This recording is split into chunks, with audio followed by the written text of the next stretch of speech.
لا حول ولا قوة إلا بالله العلي العظيم. أعوذ بالله من الشيطان اللعين الرجيم. بسم الله الرحمن الرحيم. الحمد لله رب العالمين بارئ الخلائق أجمعين فاطر السماوات والأرضين باعث الأنبياء والمرسلين الذي تفرد بالأولية والقدم ووسمع كل شيء ما عداه بالفناء والعدم. ثم الصلاة والسلام والتحية والإكرام على الرسول النبي الأمي القرشي المكي الهاشمي الأبته التهامي السيد البهي السراج المضيء الكوكب الدري صاحب الوقار والسكينة المدفون بأرض المدينة العبد المؤيد والرسول المسدد المصطفى الأمجد المحمود الأحمد أبي القاسم محمد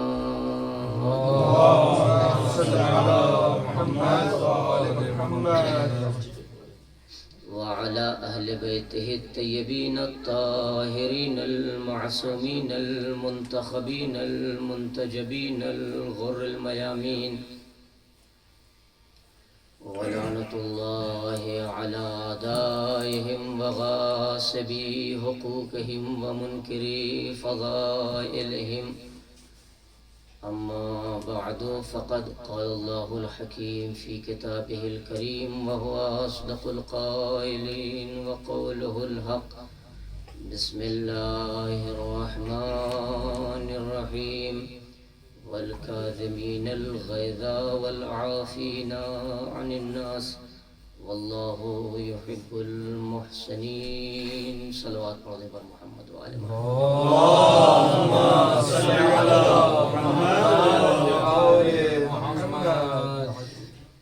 سورہ آل عمران کی ایک مختصر سی آیت کا ایک ٹکڑا جسے میں نے سرنامہ کلام قرار دیا ہے.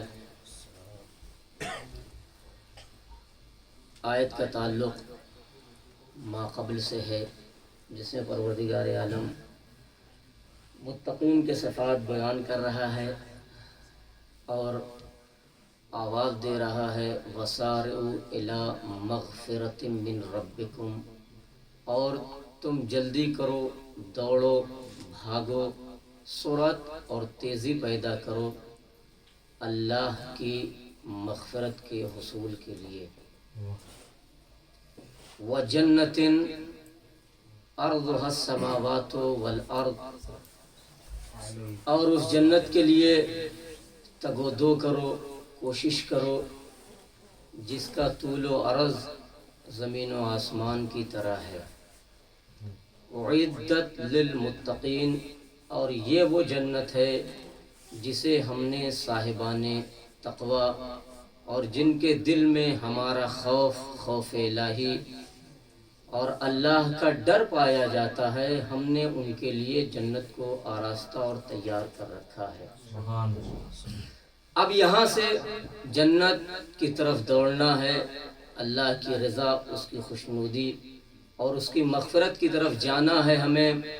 مگر یہ جنت جس کا طول و عرض آسمان جیسا ہے، زمین جیسا ہے، زمین کے برابر ہے، یہ جنت اس کے لیے ہے جس کے دل میں خوف پروردگار ہے. اور وہ متقین کون ہیں؟ ان کی 4 صفتیں اللہ نے رکھی ہیں کہ وہ جنت جس کا طول و عرض اتنا ہے اسے ہم نے صاحبان تقوی، خوف و خشیت پروردگار رکھنے والوں کے لیے آمادہ اور تیار کر رکھا ہے. وہ متقین کے لیے ہے. وہ متقین کون ہیں؟ الذین ينفقون فی السراء والضراء. یہ متقین وہی افراد ہیں جو اپنی گاڑھی کمائی، اپنی محنت، مزدوری اور اپنے قوت بازو سے کمائی ہوئی روزی کو اللہ کی بارگاہ میں خرچ کرتے ہیں. کب؟ خوشی سے بھی، غم میں بھی مصیبت میں بھی، یعنی فی السراء والضراء، خوشی اور غمی دونوں میں، یعنی انہیں ضرورت بھی ہوتی ہے تب بھی وہ اللہ کی بارگاہ میں اپنے بازوؤں سے کمائی ہوئی روٹی کو اللہ کی بارگاہ میں دے دیا کرتے ہیں۔ تو یہ دو صفت، پہلی صفت الذین ينفقون، جو خرچ کرتے ہیں اللہ کی بارگاہ میں۔ اب دوسری صفت اللہ نے رکھی والکاظمین الغیظ، اور جنت ان متقیوں کے لیے ہے جو راہ خدا میں خرچ کرتے ہیں اور غصے کو پی جایا کرتے ہیں۔ والعافین عن الناس، اور لوگوں کی غلطیوں کو دامن عفو میں جگہ دے دیا کرتے ہیں، غلطیاں ہوئیں معاف کر دیتے ہیں، سزا کا مستحق ہے مگر درگزر کر دیا۔ اور یہ وہی لوگ ہیں جو احسان کرنے والے ہیں، اور اللہ محسنین کو دوست رکھتا ہے۔ تو یہ مختصر سا ٹکڑا یہ آیت کریمہ جس میں پروردگار عالم نے ساری آیات اور ان کے الفاظ اور ان کے کلمات سے بحث تو ناممکن ہے، اس لیے چونکہ آج اس عظیم ہستی کا تذکرہ، اس عظیم ہستی اور اس کائنات کے شہنشاہ جسے غریب بغداد کہا جاتا ہے، جو باب الحوائج بھی ہے، باب المراد ہے، امیدوں کا دروازہ ہے، جس سے ساری کائنات لو لگائے ہوئے ہے، جسے دنیا نے اس حالت میں چھوڑ دیا تھا کہ اس کا کون پرسان حال ہوگا، مگر قدرت نے اسی غریب کو آج شہنشاہ کائنات بنا دیا ہے۔ عزیزان گرامی، یہ وہ صفتیں ہیں جسے اللہ نے انسانوں کے لیے رکھا ہے۔ کہا اگر تم غصے کو پیتے ہو، لوگوں کو معاف کر دیتے ہو تو اللہ ان کو دوست رکھتا ہے۔ تو عزیزان گرامی، عام بندے میں اگر یہ صفتیں پائی جائے تو وہ متقی کہلاتا ہے، اور اگر عصمت مآب ہستیوں میں یہ صفتیں پائی جائیں تو انہیں امام المتقین کہا۔ یہ فرق ہے عزیزان گرامی۔ دنیا کتنی ہی کوشش کر لے، کتنی ہی تگ و دو کر لے، کتنی ہی پسینے بہا لے، کتنی ہی عرق ریزیاں اور جافشانیوں سے کام لے لے، مگر ان مسنت مآب حضرات اور ان مسنت مآب ہستیوں تک نہیں پہنچ سکتا ہے جہاں اللہ نے انہیں پہنچایا ہے۔ تو پروردگار عالم آواز دے رہا ہے والکاظمین الغیظ والعافین عن الناس۔ اب جب لوگوں نے ترجمہ کیا ہے کاظمین کے کیا معنی ہیں، عزیزان گرامی، ایک مرحلہ تو یہ ہوتا ہے، ہو سکتا ہے آپ تھوڑا سا اختلاف کریں، مگر صبر اور صابر اسے کہا جاتا ہے۔ کبھی کبھی آدمی صبر قدرت کے باوجود بھی کرتا ہے تو وہ بھی صابر کہلاتا ہے، مگر کبھی کبھی آدمی کو اس وقت بھی صبر کرنا پڑتا ہے جب کمزور ہو اور سامنے والا دو چار ہاتھ ہے کہ نہیں؟ اب آج ٹھیک ہے مار لیے، لیکن کل ہم طاقتور ہوں گے تو بتائیں گے، تو اسے آپ صابر تو کہہ سکتے ہیں نا، لیکن کاظم نہیں کہہ سکتے۔ کاظم کا مطلب یہ ہوتا ہے قدرت اور طاقت ہونے کے بعد اپنے سے کمزور کو ہم ہیں، اس نے ہمیں ایک ہیڈ مارا ہے، ایک مکہ مارا ہے، ہم اسے 10 رسید کر سکتے ہیں، مگر اس طاقت کے بعد کہ ہمارے پاس 10 موقع اور گھوسا مارنے کی طاقت ہے، مگر پھر بھی ہم نے اپنے غیظ کو اللہ کی رضا کی زنجیر میں جکڑ کے رکھا، اسے کاظم کہا جاتا ہے۔ اور یہ قسم کی قوت و طاقت برداشت ہمیں معصوم کے علاوہ کہیں اور نہیں ملتی ہے۔ نبی اعظم جیسا طاقتور کون ہو سکتا ہے جو حبیب کبریا بنایا گیا ہے، جو سرکار دو عالم ہے، جس کے دست قدرت میں اللہ نے کائنات کا سارا نظام رکھا ہے، جو لنگر کائنات ہے، جو مالک و مختار ہے، مگر چلتا ہے تو کانٹے بچھائے جاتے ہیں، مگر قوت کے بعد صبر کر رہا ہے۔ دیوانہ کہا جا رہا ہے مگر صبر کر رہا ہے، مجنون کہا جا رہا ہے مگر پیغمبر صبر کر رہے ہیں۔ کوڑا ڈالا جا رہا ہے، پتھر پھینکے جا رہے ہیں، کنکریاں برسائی جا رہی ہیں، اور زمانہ حق تو یہ ہے اگر کسی عالم کو دیوانہ کہا جائے، کسی چالاک کو اور دنیا کے کائنات کے معلم کو اگر ان پڑھ کہا جائے اور پیغمبر برداشت کر لے تو اس کا مطلب ہے قوت برداشت کتنی رہی ہوگی پیغمبر کے پاس۔ اور یہ فعل جو ہم نے معصومین کے ہاں دیکھا ہے کہ طاقت رکھنے کے بعد، ایسے تو ہم اگر عصمت اور امامت کے سلسلے کا آپ تاریخی مطالعہ اور وادی تحقیق میں قدم رکھیں تو ہمارا ہر امام اس صفت سے اس معیاری کردار کا مالک ہے جہاں فکر و خیال انسانی نہیں پہنچ سکتے. سب کاظم ہیں، سب نے لوگوں کو معاف کر دیا ہے. قدرت ہے، طاقت ہے، مگر اس کے باوجود بھی لوگوں کو قدرت اور طاقت ہونے کے بعد عمرو بن مبدود کے سینے پر مولائے کائنات سوار ہوئے ہیں. طاقت ہے، سر کاٹنا چاہتے ہیں، مگر اس نے جب گستاخی کی ہے تو قدرت کے باوجود بھی علی نے اپنے خواہشات کو اللہ کی رضا کی زنجیر سے یوں جکڑا اور اس کے سینے اقدس سے اتر آئے. سینے سے اترے تو امیر المومنین علیہ السلام نے غیظ و غضب کا مظاہرہ نہیں کیا. وَالْكَاظِمِينَ الْغَيْظَ وَالْعَافِينَ عَنِ النَّاسِ. اور یہ وہ صفتیں ہیں جو ہر انسان کے اندر نہیں پائی جاتی ہیں. دیکھیے، طاقت رکھنے کے بعد آدمی بہادر جو اپنے کو سمجھتا ہے، شجاع سمجھتا ہے، جو طاقتور سمجھتا ہے، وہ تو یہی چاہتا ہے اس نے ایک مارا ہے میں 2 ماروں گا، تب مجھے کائنات کہے گی یہ بہادر ہے. تب قصیدہ پڑھا جائے گا، تب تعریفوں کے پل باندھے جائیں گے، تب کہا جائے گا ہاں یار یہ تو بڑا بہادر ہے، اس نے 1 مار کھایا تھا 4 مارا ہے، یہ بڑا بہادر ہے، یہ بڑا طاقتور ہے. مگر قرآن نے لفظیں بدلی، کہا بہادر وہ نہیں ہے جو 1 کا جواب 4 سے دے، بلکہ طاقت رکھنے کے باوجود بھی سامنے والے کو معاف کر دے، ہم اسے کاظم کہتے ہیں. اور ایسے واقعات تاریخ کے دامن میں بھرے پڑے ہوئے ہیں جن کی چمک سے آج بھی عالم اسلام کی نگاہیں خیرہ ہو رہی ہیں.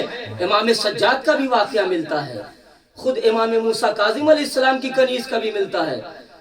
چوتھے امام نے پانی کے لیے وضو منگایا، وضو کے لیے پانی منگایا، خادمہ لے کے آئی ہے آفتابہ اور اس کے ہاتھ سے وہ کوزہ گرا اور امام کے سر پہ لگا. اب ایسے میں ایک آقاؤں کا مزاج، مالکوں کی تندی کیا ہوتی ہے؟ آدمی کیا کرے گا؟ بھڑک جائے گا. کیسے کام کرتے ہو؟ کھانا کھلانے اور پلانے کا کوئی فائدہ نہیں، ہاتھوں میں اتنی طاقت نہیں ہے، کیسے چھوٹ گیا؟ بس جیسے اس کنیز کے دست سے ہاتھوں سے وہ کوزہ چھوٹا اور امام کے اوپر گرا، امام نے اپنا سر اٹھایا اور کنیز کو دیکھا. کنیز لرز گئی اور اس نے اب فوراً آیت پڑھی وَالْكَاظِمِينَ الْغَيْظَ. امام نے اٹھا ہوا سر جھکا لیا. پھر دوسرا جملہ اس نے پڑھا وَالْعَافِينَ عَنِ النَّاسِ. تو امام نے کہا جب میں نے تجھے معاف کر دیا. پھر تیسری آیت. اچھا ہمارے غلام ہوتے تو ہتوا جوڑ دیتے، ارے آقا سرکار غلطی ہو گئی معاف کر دیجئے، ہاتھ چوم لیتے، پیشانی کا بوسہ لے لیتے، ابا قبا چوم لیتے، امامہ چوم لیتے، ٹوپی اٹھا لے گود میں اٹھا لیتے، آقا معاف کر دیجئے غلطی ہو گئی. مگر یہ مزاج امامت کے پروردگار ہے، جہاں غلاموں کو غلامی کا احساس نہیں ہونے دیا جا رہا ہے. کالے ہیں تو کیا ہوا، مگر جب فضا آ جائے نبوت کے سامنے تو سرکار دو عالم اسے اپنی بہن کہہ دیتے ہیں. حلال مشکلات بہن کہہ کے پکارتی ہے، خاتون پکارتے خاتون جنت اسے اپنی بہن کہتے ہیں، اور وہ خاتون جنت کے بیٹے اسے اپنی ماں کہہ کے پکارتے ہیں. تو ہمارے گھر کے غلام ہماری تربیت کے آئینے میں ڈھلتے ہیں، ہمارے گھر کے نوکر ہم جیسی تربیت کرتے ہیں ویسے وہ پلتے ہیں. مگر یہ مزاج امامت، یہ خاندان عصمت و امامت کے پروردہ غلام ہے. یہاں آیتیں پڑھی جاتی ہیں، جیسے ہی اس نے کہا وَالْعَافِينَ عَنِ النَّاسِ، امام نے کہا جب میں نے تجھے معاف کر دیا. پھر آیت پڑھ کے اس نے پڑھی وَاللَّهُ يُحِبُّ الْمُحْسِنِينَ، اور اللہ احسان کرنے والوں کو دوست رکھتا ہے. مزاج امامت تھا، سمجھ گئے اور کہا جا میں نے تجھے راہ خدا میں آگا. سبحان اللہ سبحان اللہ. ایک صلوات پڑھ دیجئے بر محمد و آل محمد. صلی علی محمد و آل محمد. سبحان اللہ. بالکل ایسے ہی واقعہ امام موسیٰ کاظم علیہ السلام کی حیات طیبہ کا ہے. کنیز سے دسترخوان پر آپ بیٹھے ہوئے ہیں، کنیز سے کھانا منگوایا، تشتری لے کے آئی ہے، جلتا ہوا شوربہ سالن امام کے جسم اقدس پر گرا ہے. ایک مرتبہ جیسے ہی وہ جلتا ہوا سالن امام کے جسم اقدس پر گرا، امام نے سر اٹھایا، کنیز سہم گئی. ہوتا ہے نا غلام اپنے آقاؤں کا مزاج سمجھتے ہیں. ڈر گئی, سہم کے پیچھے ہٹی. ہم اور آپ ہوتے پھر میں نے کہا کہ وہی تیزی, وہی تندی, وہی تند مزاجی, تڑپ جاتے, بھڑک جاتے. مگر نہیں, امام نے جیسے ہی سر اٹھایا کنیز سہم کے پیچھے ہٹی. نہ مزاج امامت پر کوئی بل آئے, نہ تیوریاں چڑھی, اور نہ پیشانی امامت پر سلوٹیں آئی, نہ غیظ و غضب کے آثار نمودار ہوئے. بس پیچھے ہٹ کے اس نے ایک جملہ کہا, وَالْقَاظِمِينَ الْغَيْظَ وَالْعَافِينَ عَنِ النَّاسِ. امام نے اسے آزاد کر دیا. اور امام نے بتایا یہ مزاج ہم نے جب دیکھا ہے تو امام اور چوتھے امام کی زندگی کے لیے ایک عجیب و غریب دستور حیات ملتا ہے غلاموں کے سلسلے اور کنیزوں کے سلسلے سے. ہمارے ہاں غلام ہو تو کتنی جلدی سوچتا ہے کہ آزادی مل جائے یا چھٹکارا ملے, نکل لیتے ہیں یہاں سے, پیسہ ویسا دے کے جتنا ہو اس کا دے ہو کے نکل لیتے ہیں. مگر ذرا سوچئے وہ امام کیسے اپنے گھر میں کنیزوں کو رکھتے تھے. اور یہی مزاج امامت ہے عزیزان گرامی. یہاں غلام آ جائے تو اسے مؤذن بنا دیا جاتا ہے. اور اگر جون کو اپنے کالے پن پر خفت محسوس ہو رہی ہو تو امامت اپنا رخسار رکھ کے رخسار مل کے کہتی ہے, پروردگار جناب جون کے غلام ہونے کو انہیں اپنی غلامی کا احساس تھا کہ میرا رنگ کالا ہے, میرے پسینے سے بدبو آتی ہے, شاید اسی لیے آپ اجازت نہیں دے رہے ہیں. ایک مرتبہ امام نے جون کے رخسار پر رخسار رکھ کے دستے دعا بلند کر کے کہا, پروردگار جون کے پسینے سے بدبو آتی ہے, اسے خوشبو میں تبدیل. یہ غلامی کے معیار کو جنہوں نے بلند کیا انہیں اہل بیت کہا جاتا ہے. عزیزان گرامی, چوتھے امام ہے جب غلام. کربلا کے بعد دستور امام نے بدلا ہے, نہج بدلا ہے, طریقہ چینج کیا ہے کہ کیسے تبلیغ کرنی ہے. ورنہ وہ ہوتا تو یہ ہے, کربلا کے بعد امام بدلہ لینے کے لیے لشکر تیار کرتے, مگر کسی تاریخ نے نہیں لکھا کہ امام نے لشکر تیار کیا ہو. اپنی گاڑھی کمائی سے امام غلاموں کو خریدتے تھے, پرورش کرتے تھے, ان کی غلطیاں نوٹ کرتے تھے اور ایسے پرورش کرتے تھے. جب آزاد کرتے تھے تو کہتے تھے کہ میں جاؤ تمہیں آزاد کر رہا ہوں. ہم کسی غلام کو آزاد کریں, چلو یار جان چھوٹی, بھاگ لیتے ہیں یہاں سے, ہے کہ نہیں. مگر جب امام نے اپنے غلاموں سے کہا جاؤ میں تمہیں آزاد کر رہا ہوں, ہاتھوں کو پکڑ لیتے تھے, مولا ہم آپ کا در چھوڑ کر جانے والے نہیں. اب امام غلطیاں لکھتے تھے, فوراً نہیں ٹوکتے تھے, کوئی غلطی ہوئی لکھ لیا, رجسٹر بنایا تھا چوتھے امام نے. یہ طریقہ کار ہے امام کا. کس لیے لکھتے تھے؟ غلطیاں لکھی, فلاں نے تم اس دن ایسے وقت پر ایسے محل پر تم نے یہ غلطیاں کی ہیں. غلطیاں لکھتے رہے, اور جب آزادی کا وقت آتا تھا تو غلام کے سامنے رجسٹر رکھتے تھے, کہتے تھے تو فلاں دن تم نے یہ غلطی کی ہے, فلاں دن تم نے یہ غلطی کی ہے, فلاں دن تم نے یہ غلطی کی ہے, بتاؤ تم اب مجھ سے کیا امید رکھتے ہو. ظاہر اس میں غلطیاں اس لیے لکھتے, غیر حاضری اس لیے لکھی جاتی تاکہ شہریہ کاٹا جائے, اس لیے تو کیا جاتا ہے. مدیر غلطیاں لکھتا ہے, آج تم مجلس میں 5 منٹ لیٹ آئے, کیوں؟ سزا دی جائے گی. مطلب ایک مثال برائے مثال ہے, ورنہ مدرسے کے مدیر پھر کہیں گے اب آفتاب بھائی مسجد نہیں پڑھوائی جائے گی, سلوات پڑھنے پر محمد والے.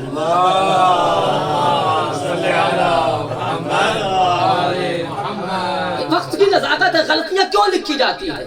اور اگر ہم اپنے درمیان یہ چیزیں شیئر نہیں کریں گے تو اس کا کیا ہے. اور ہوتا ہے نا مزاج تند مزاجی, ہم ادارے کے مدیر ہیں, ہم مدرسے کے مدیر ہیں, ہم حوضہ چلاتے ہیں, میں کسی کا نام نہیں لے رہا ہوں, یہ کلی بات ہے. علم سال تضرب ولا تقاس. آپ کہیں اس کو مطلب فٹ مت کیجئے کہ کلپ کاٹ کے آج کل بڑا چلن چلا ہوا ہے, اس لیے میں اس کو چلن کہہ رہا ہوں.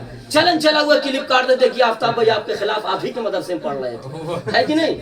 ہاں تو یہ روش ہے, طریقہ ہے, اور صحیح ہے, ہونا بھی چاہیے. ایک اگر آدمی غلطی کرے, ایک نظام ہے, ایک قانون ہے, اس کے تحت آدمی کو چلنا ہے. مگر ہمارا کیا ہوتا ہے مزاج, اگر آپ مجلس میں لیٹ آئے تو اس کے لیے باز پرس ہوتی ہے, اس کے لیے کہا جاتا ہے, آپ کو تائید کی جاتی ہے, ایک بار انذار دی جاتی ہے, دوسری بار انذار دی, تیسری مرتبہ کہا جاتا ہے ہم آپ سے ہاتھ جوڑیں, پھر آپ اپنا کہیں اور دیکھ لیجئے. یہ آخری الفاظ ہوتے ہیں جو ادارہ چلانے چلانے والوں اور دوسرے ذمہ دار کے اس سے بحث سے ہٹ کے ہمارا کیا غلطیاں سرزد ہوتی ہیں، مگر ہم توقع یہ رکھتے ہیں جیسے امام نے رجسٹر پیش کیا غلاموں کے سامنے، بتاؤ تم نے یہ غلطی کی ہے یا نہیں کی ہے؟ کہا کی ہے مولا۔ فلا وقت تم نے ہماری نافرمانی کی ہے؟ کہا ہاں کی ہے۔ فلا وقت تم نے یہ غلطی کی ہے، ہم نے تمہیں بلایا تم نہیں آئے؟ کہا ہاں مولا ہم نے غلطی کی ہے، ہمیں تم نے بلایا نہیں آئے؟ ہاں مولا غلطی ہوئی ہے۔ تو اب یہ بتاؤ مولا کیا سزا دینا چاہتے ہیں؟ عزیزان گرامی، لکھنے کا مقصد کیا ہے؟ رجسٹر بنانے کا مقصد کیا ہے؟ امام سجاد کہنا کیا چاہتے ہیں؟ عالم اسلام کی آنکھیں کھولنا چاہتے ہیں۔ درس امامت دیا جا رہا ہے، کہا کیسے پرورش کی جاتی ہے، کیسے پیش آیا جاتا ہے غلاموں کے ساتھ، کیسے کسی کو برتر اور بہتر بنایا جاتا ہے۔ یہ درس لینا ہے تو ہمارے دہلیز پہ آؤ، ہمارے دروازے پہ آؤ، ہمارے آستانے پہ سر جھکاؤ۔ کہا میں نے یہ غلطیاں لکھی ہے، تم ہم سے کیا امید رکھتے ہو؟ تو عزیزان گرامی سامنے والا سہم جائے گا، کہا آپ کی غلطی مدیر صاحب معاف کر دیجئے، اب آئندہ غلطی نہیں ہوگی۔ مگر نہیں عزیزان گرامی، غلاموں نے ہاتھ جوڑ دیے، مولا ہم آپ سے امید رکھتے ہیں کہ آپ ہماری غلطیوں کی پردہ پوشی کریں گے، آپ اسے صف و دف کریں گے، درگزر کر دیں گے، عفو کریں گے، اسے معاف کر دیں گے۔ تو سید سجاد رجسٹر بند کر کے کہتے تھے جیسے تم مجھ جیسے آقا سے امید رکھتے ہو کہ میں تمہاری غلطیوں کو معاف کر دوں، گواہ رہنا ویسے میں اللہ سے امید کرتا ہوں جیسے میں تمہاری غلطیوں کو معاف کر رہا ہوں، اللہ ویسے میری غلطیوں کو معاف۔ سبحان اللہ سبحان اللہ سبحان اللہ۔ ایک صلوات کا سہارا دے دیں بر محمد و آل محمد۔ اللہم صل علی محمد و آل محمد۔ عزیزان گرامی والکاظمین الغیظ والعافین عن الناس، سبحان اللہ۔ کچھ بندے ہیں اللہ کے جو اپنے غصے کو کنٹرول میں رکھتے ہیں، قدرت ہوتے ہوئے، طاقت رکھتے ہوئے، توانائی ہوتے ہوئے، دشمن پر قابو ہوتے ہوئے اسے معاف کر دینا، یہ مزاج امامت کی ایک دلیل ہے۔ عزیزان گرامی امام موسیٰ کاظم علیہ السلام، وہ عظیم ہستی جس کا اکثر اور بیشتر حصہ اختلاف علماء اور روایات، لکھا یا تو 10 سال سے لے کے 17 سال تک ملتا ہے کہ آپ کو زندان میں رکھا گیا ہے۔ اور وہ امام عزیزان گرامی، عجیب و غریب واقعات، امام اعظم ابو حنیفہ ایک دن شکایت لے کے چھٹے امام کے پاس آئے اور کہا کہ ہم نے اکثر، بچپنے کا عالم ہے 7ویں امام کا، اور شکایت لے کے آئے کہ ہم نے اکثر دیکھا ہے کہ امام موسیٰ کاظم علیہ السلام آپ کے فرزند ایسی جگہ نماز پڑھتے جہاں سے لوگوں کا زیادہ آنا جانا ہے۔ ظاہر سی بات ہے لوگ زیادہ آئے جائیں گے تو نماز میں خلل پڑے گا، خضوع و خشوع میں کمی آئے گی۔ تو ان کے شکایت کرنے کا مقصد یہی تھا کہ امام ہم نے دیکھا ہے کہ آپ کے فرزند ارجمند ایسی جگہ نماز پڑھتے ہیں جہاں سے لوگوں کا زیادہ آنا جانا ہے، اور وہ نماز پڑھتے تو ان کے خضوع و خشوع میں خلل پڑ رہا ہوگا۔ تو امام نے فرمایا یہ بات تم میرے بیٹے ہی، میرے فرزند ہی سے پوچھو تو وہ صحیح جواب دیں گے تمہیں کہ کیوں وہ ایسی جگہ نماز پڑھتے جہاں لوگوں کا زیادہ آنا جانا ہے۔ اتنے امام نکلے، امام نے امام کو قریب بلایا، کہا بیٹا تم سے ان کا امام اعظم ابو حنیفہ کا سوال ہے۔ وہ میں امام اعظم کہہ رہا ہوں، ایسا نہ کہیے کہ پھر بعد میں ہو کہ امام اعظم امام جعفر صادق علیہ السلام کہہ رہے، نہیں، امام کہہ رہے بیٹا ان کا ابو حنیفہ کا آپ سے سوال ہے۔ کہا پوچھئے کیا سوال ہے؟ کہا ان کا یہ کہنا ہے کہ آپ ایسی جگہ نماز پڑھتے ہیں جہاں سے لوگوں کا آنا جانا ہے، اور ظاہر سی بات ہے جب لوگ آئے جائیں گے تو آپ کے خضوع و خشوع میں خلل پڑے گا۔ تو بیٹا ان کو جواب چاہیے، مجھ سے انہوں نے پوچھا، میں نے کہا تم میرے بیٹے ہی سے پوچھو، وہ تمہیں صحیح جواب بتائیں گے وجہ کیا ہے اور کیوں پڑھتے ہیں، آپ ان سے ہی پوچھئے۔ تو امام نے فرمایا کہ اے ابو حنیفہ، رہا بات سوال یہ کہ لوگوں کے آنے جانے سے ہمارے خضوع و خشوع میں خلل پڑتا ہے، تو اس سے ہمارے خضوع و خشوع میں خلل نہیں پڑتا، اس لیے کہ اللہ ہم سے اتنا قریب ہے جیسے نحن اقرب الیہ من حبل الورید، اللہ ہم سے ہماری شہرگ حیات سے قریب ہے۔ اور بندوں کے آنے جانے سے ہمارے خضوع و خشوع میں خلل نہیں پڑتا. ہم تو وہ ہے کہ اگر سنسناتے ہوئے تیر آئیں تب بھی مسلح بچھا دیا کرتے ہیں, ہمارے اطمینان میں خلل نہیں پڑتا ہے. سبحان اللہ سبحان اللہ. اور ایک صاحب نے پوچھا کہ مولا نماز کے کیفیت, 7 تکبیریں نماز سے پہلے مستحب ہیں. ظاہر سی بات ہے جو کائنات کا حکیم ہے, جس کے صدقے میں کائنات بنی ہے, وہی تو بتائے گا کہ نماز کا فلسفہ کیا ہے. نماز کا فلسفہ وہی بتائے گا. تو پوچھنے والے نے پوچھا مولا یہ بتائیے کہ نماز میں یہ 7 تکبیریں کیوں ہے؟ یہ رکوع میں سبحان ربی العظیم پڑھا جاتا ہے اور سجدے میں سبحان ربی الاعلیٰ کیوں پڑھا جاتا ہے؟ یہ طریقہ کیوں بدل گیا؟ یا اس کا عکس کیوں نہیں ہوتا ہے؟ یا دونوں میں ایک ہی چیز کیوں نہیں پڑھتے؟ یہ طریقہ بدل کیوں گیا؟ تو ظاہر سی بات ہے نماز پڑھنے والے پڑھتے ہیں مگر فلسفہ نماز سے دنیا واقف نہیں ہے.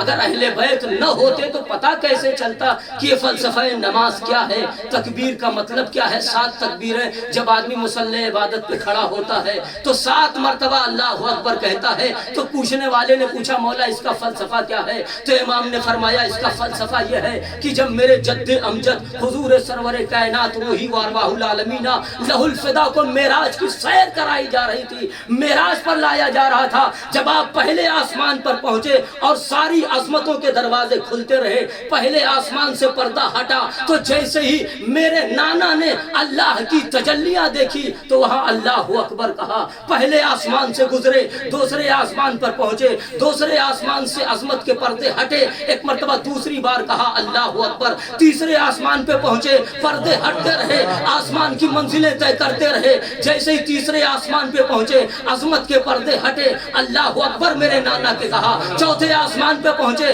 عظمت کے پردے ہٹے, میرے نانا نے اللہ اکبر کہا. پانچویں آسمان پہ پہنچے, چھٹے آسمان پہ پہنچے, ساتویں آسمان پر پہنچے, اور جیسے جیسے یہ عظمتوں کی منزلیں میرا نانا طے کرتا رہا, اللہ اکبر کہتے رہے. پہلے آسمان پہ اللہ اکبر کہا, ساتویں آسمان پہ اللہ اکبر کہا, اور جیسے ہی یہ سارے آسمان کی عظمتیں ہٹتی گئیں, پردے ہٹتے گئے, ایک مرتبہ جیسے ہی ربوبیت کی تجلیوں کا احساس میرے نانا کا ہوا, ایک مرتبہ رکوع میں جھک کے کہا سبحان ربی العظیم و بحمدہ.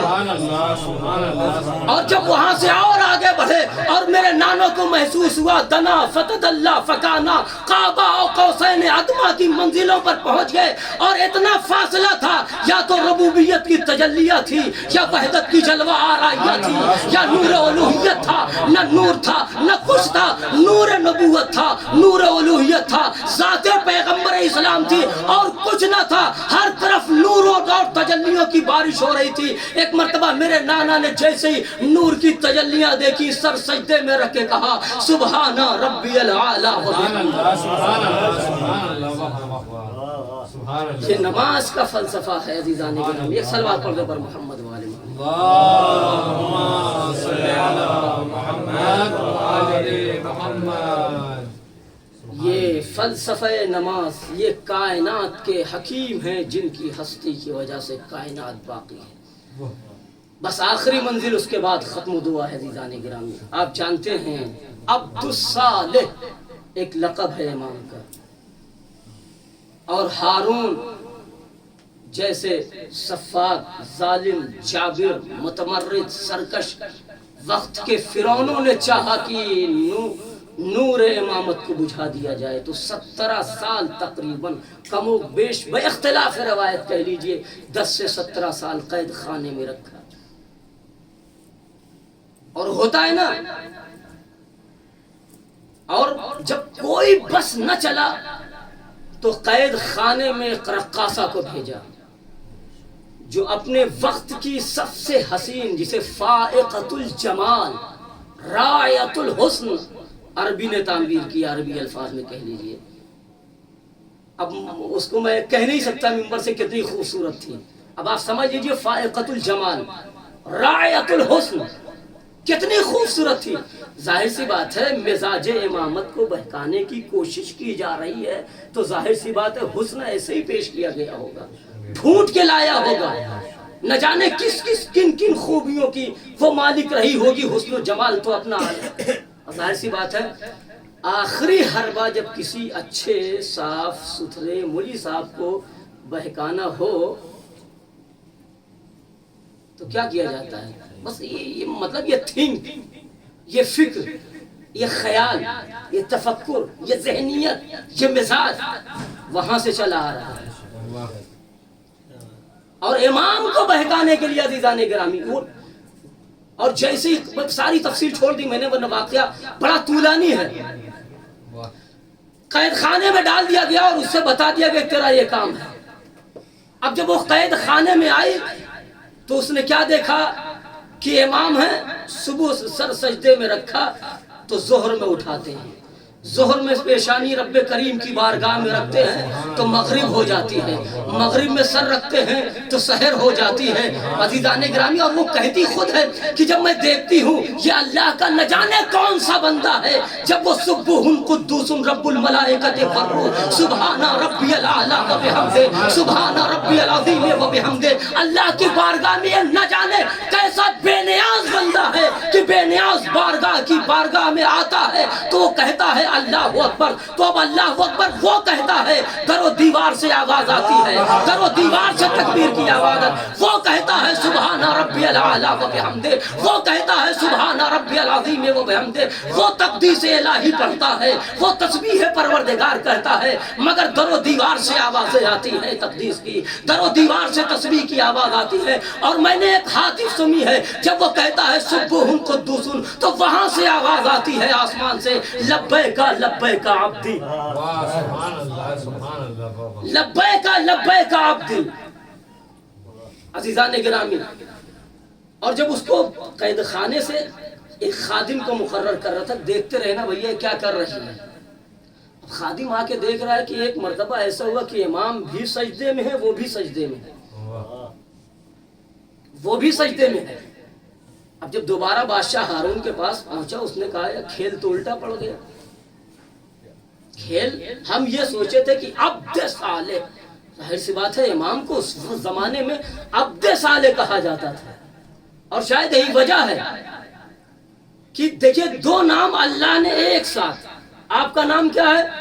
موسیٰ، اور اب جب جناب موسیٰ علیہ السلام کا نام آتا ہے تو لوگوں کے ذہن میں کیا آتا ہے؟ جلال، ہیبت، روب، دبدبا، تمکنت، جاہ و جلال، روب و داب، حشمت۔ یہ اس لیے کہ اکہ مکہ مارا تھا ہے واصل جہنم ہوگا، اور جب دوبارہ لڑائی ہوئی اس نے دیکھا کہا آپ نے ایک موقع مارا تھا کل وہ مر گیا، پھر تو پھر خیر نہیں آج بھی، تو سوچ لیجئے جناب موسیٰ، وہ ہیبت، وہ جلال۔ فرعون وقت جیسے ظالم و جابر و سرکش و متمرد کے مقابلے میں اللہ نے بھیجا تھا، تو ظاہر سی بات ہے اتنا ہیبت و جلال تو ہونا ہی چاہیے۔ مگر قسم خدا کی وہ وقت کے موسیٰ تھے جن کی ہیبت جلال مشہور تھی، مگر یہ اللہ نے دو صفتوں کو ایک جگہ، موسیٰ کاظم امام ساتویں امام کا نام موسیٰ اس لیے رکھا تاکہ وقت کے موسیٰ کے ساتھ ساتھ آپ کی ہیبت بھی باقی رہے، آپ کا جلال بھی باقی رہے، آپ کا دبدبا بھی باقی رہے، آپ کا روب بھی باقی رہے۔ مگر موسیٰ کے ساتھ ساتھ اللہ نے غلاف قید و غضب اور غصے کے پی جانے والی ایسی صفت رکھی تاکہ دنیا پہچانتی رہے ہم نے نبوت میں موسیٰ کو پیدا کیا صرف دبدبے والا بنایا تھا، مگر ہم نے امامت کی کڑی میں ایک موسیٰ ایسا بنایا ہے جو خادمین غیب بھی ہے۔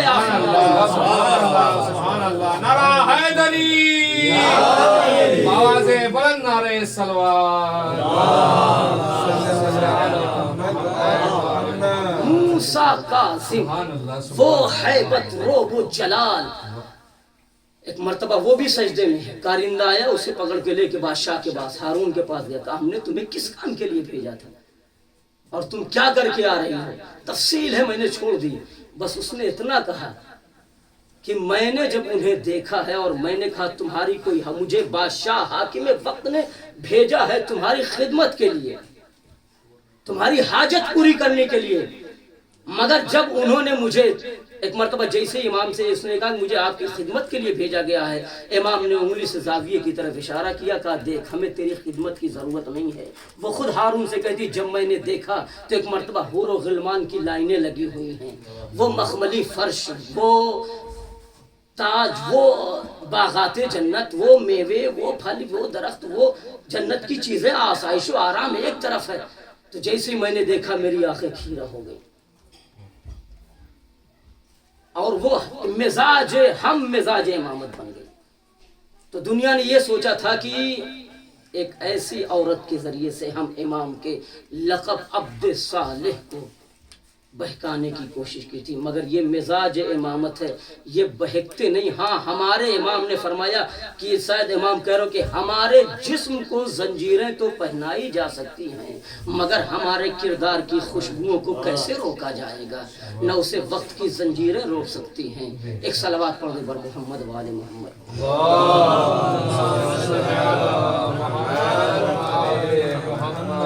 بس عزیزان گرامی، گفتگو تمام ہوئی۔ وہی امام 17 سال قید و مشقت کی، کیوں؟ یہ اتنا اختیار، پاور ہونے کے باوجود بھی کیوں انہوں نے 17 سال قید خانے میں گزارے؟ تاکہ اللہ دنیا کو بتانا چاہتا ہے وَالْكَاظِمِينَ الْغَيْظَ، کچھ بندے ہیں جو اپنے جذبات اور اپنے اختیار اور قدرت کے باوجود بھی اپنے نفس کو مرضی الہی کی زنجیر میں انہوں نے باندھ رکھا۔ 17 سال۔ لفظ آیا ہے تامورہ، عربی زبان میں تامورہ اس قید خانے کو کہا جاتا ہے جسے تھوڑا سا زمین سے کھول دیا گیا۔ اب سوچئے ہمارے ساتھ میں، اور آپ نے شاید غالباً اکثر لوگوں نے زندان امام علی نقی علیہ السلام کو دیکھا ہوگا، اسے تامورہ کہا جاتا ہے، اگر میں تفسیر غلط نہیں کر رہا ہوں تو۔ آپ نے دیکھا ہوگا کیسا وہ قید خانہ امام علی نقی علیہ السلام کا۔ اب لغت نے لکھا ہے تامورہ اس قید خانوں کو کہا جاتا ہے کہ جہاں آدمی اپنے قامت کے برابر کھڑا نہیں ہو سکتا ہے، اور امام علی نقی علیہ السلام کا قید خانہ ایسے ہی ہے کہ نہ آپ قاعدے سے کھڑے ہو سکتے ہیں، نہ آرام کر سکتے ہیں۔ اور اسی قید خانے میں امام کو لکھا ہے کہ جہاں دن اور رات کا بھی احساس امام کو نہیں ہوتا تھا، ایسے قید خانے میں قید با مشقت، پہلے 1 سال کسی اور قید خانے میں تھے جس کا زندان بان جو تھا وہ نرمی کرتا تھا امام پہ۔ جب اس سے کہا گیا تو امام پہ نرمی کیوں کرتا ہے، تو اس نے کہا میں ایسے شخص پر کیسے زیادتی کروں جسے میں دیکھتا ہوں تو ہر وقت سجدے میں رہتا ہے، ہاتھ اٹھتے ہیں تو امت کی سلامتی کے لیے، دست دعا بلند کرتا ہے تو اسلام کی سربلندی کے لیے، آوازیں اللہ سے راز و نیاز کرتا ہے تو ہماری ترقی کے لیے میں اسے کیسے سختی میں رکھوں، میں اسے کیسے کم پانی دوں۔ اس کے بعد عزیزان گرامی آپ کے ساتویں امام کو اس قید خانے میں بھیج دیا گیا جسے تامورہ کہا جاتا ہے۔ اللہ اکبر، اتنا تنگ و تاریخ قید خانہ جہاں امام نہ صحیح سے کھڑے ہو سکتے تھے نہ اطمینان سے بیٹھ سکتے تھے، مگر عزیزان گرامی اسی قید خانے میں ایک دن زندان بان نے ایک شخص کو بلایا، کہا تم دیکھ رہے ہو اس قید خانے میں تمہیں کوئی نظر آ رہا ہے؟ اس نے کہا ہاں مجھے کچھ نظر تو نہیں آ رہا ہے، ہاں ایک سفید چادر پڑی ہوئی ہے جو نظر آ رہی ہے۔ تو زندان بان نے جانتے ہو کیا کہا؟ کہا کہ وہ کوئی سفید چادر نہیں ہے، وہ تمہارے ساتویں امام ہے جن کا جسم اتنا لاغر اور کمزور ہو گیا ہے کہ ایسا پتہ چل رہا ہے کہ سجدے کی حالت میں جیسے ایک چادر اڑا دی گئی۔ اللہ اللہ، ہمارے ائمہ معصومین کو اتنی سختیوں میں رکھا گیا ہے، باوجود ہے کہ کائنات کے مالک و مختار ہے، مگر صبر کی منزل وہ ہے کہ اللہ دنیا کو دکھانا چاہتا ہے کہ دیکھو میرے صابر بندے ایسے ہیں۔ مگر ایک وقت وہ آیا کہ ہارون نے اپنی قید بندی اور مرصوبہ بندی میں ایک مرتبہ امام کو زہر دیا، امام نے کھانا نوش فرمایا۔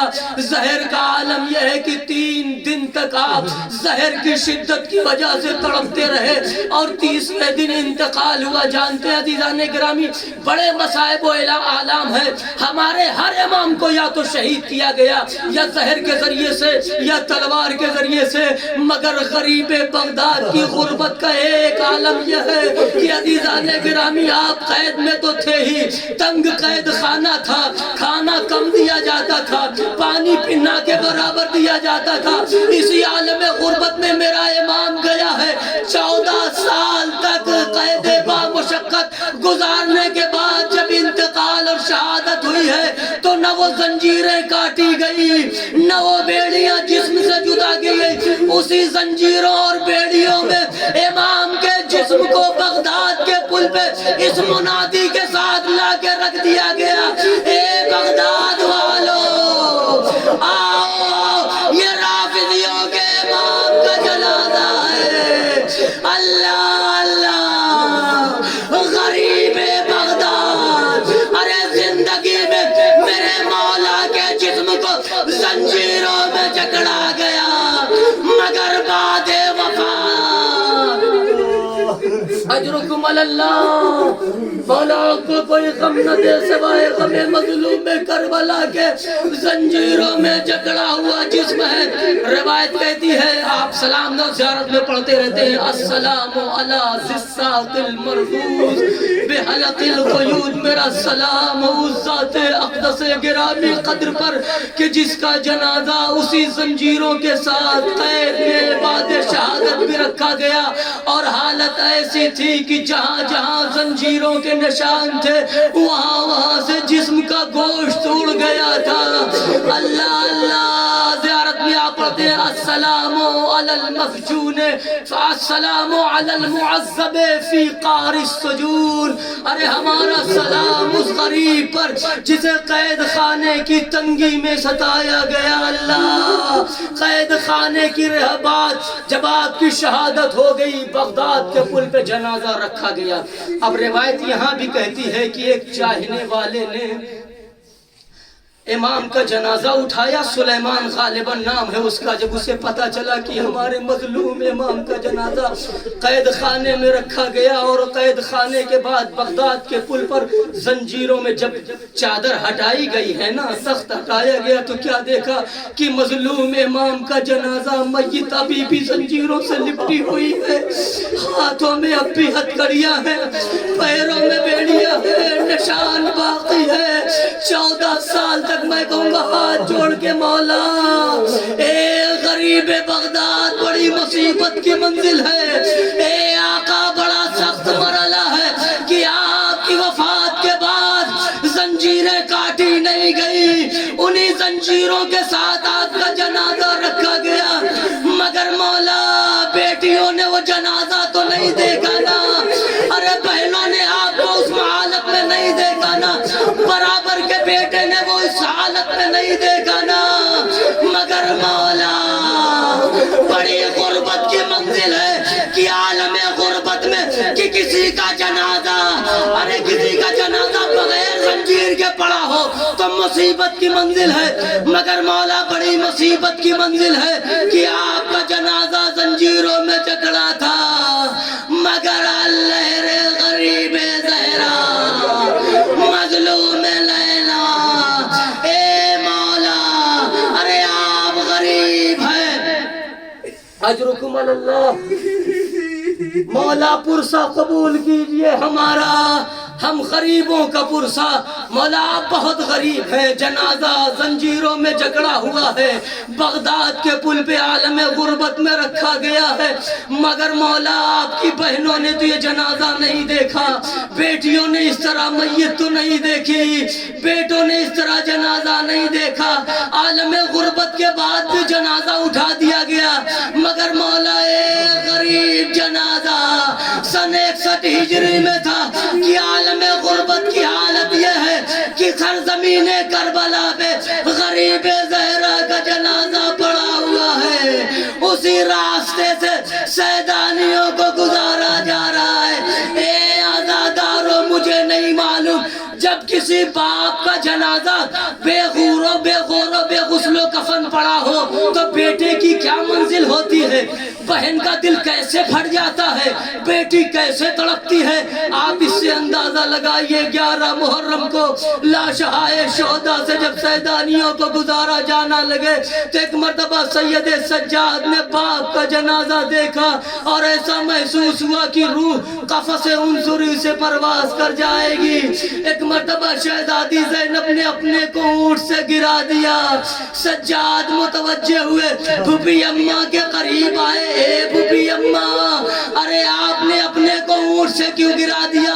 آواز دیے بیٹا سجاد، ارے عالم غربت میں نے دیکھا کہ تم بھی ہمارا ساتھ چھوڑ دو گے۔ تڑپ کے سید سجاد نے کہا، اے پھوپھی اماں، ارے جس کے باپ کا جنازہ بے غسل و کفن پڑا ہو، بیٹا اتنا مجبور ہو، اے عزادارو، شاید یہی وجہ ہے کہ جب شہزادی زینب نے ماجائے کا عریاں لاشا دیکھا، کٹی ہوئی گردن لے گی، تڑپ گئی، برداشت نہ ہو سکا، مدینے کا رخ کیا، آواز دی، یا جدہ ہو صلی علیک ملیک السماء، ھذا حسین مرمل بالدماء، مقطع الاعضاء، بناتک صبایا، واہ غربتا واہ حسین۔